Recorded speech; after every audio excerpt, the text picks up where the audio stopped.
మహబూబాబాద్ జిల్లా కొత్తగూడ మండలంలో అగ్ని ప్రమాదం జరిగింది. కంటికి రెప్పలా కాపాడుకుంటూ వచ్చిన పంట చేతికొచ్చే పంట కళ్ల ముందే బూడిదవ్వడంతో ఆ రైతులు కన్నీరు మున్నీరుగా విలపించారు.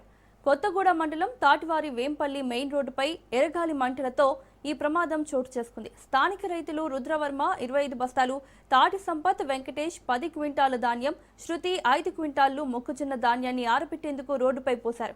అయితే సమీపంలోని అడవిలో హఠాత్తుగా చెలరేగిన గాలి తీవ్రతకు వేగంగా వ్యాపించాయి. ఒక్కసారిగా మొక్కజొన్న కుప్పలపైకి రావడంతో అంటుకుని ధాన్యం మొత్తం తగలబడిపోయింది. సుమారు 10 ఎకరాల్లో ఎంతో కష్టపడి పండించిన జొన్నలు, ధాన్యంపై కప్పిన పరదాలు సైతం బూడిదైపోయాయి. కళ్ల ముందే చేతికొచ్చిన పంట అగ్నికి ఆహుతైపోతుంటే ఆపడానికి చేసిన ప్రయత్నాలు ఫలించలేదని రైతులు కన్నీరు మున్నీరవుతున్నారు.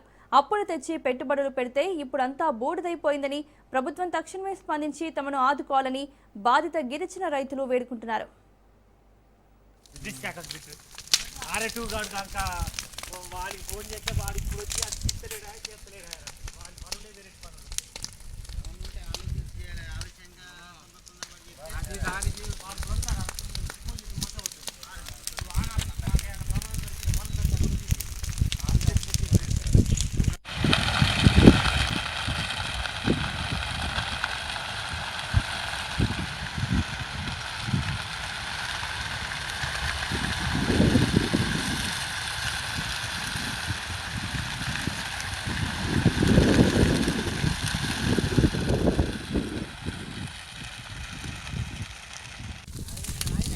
వాట్సాప్లో పెడతావా? ట్రాన్స్ఫారం కాలిపోయే సిచ్యువేషన్ ఉండదని విద్యుత్ శాఖకు పెట్టు.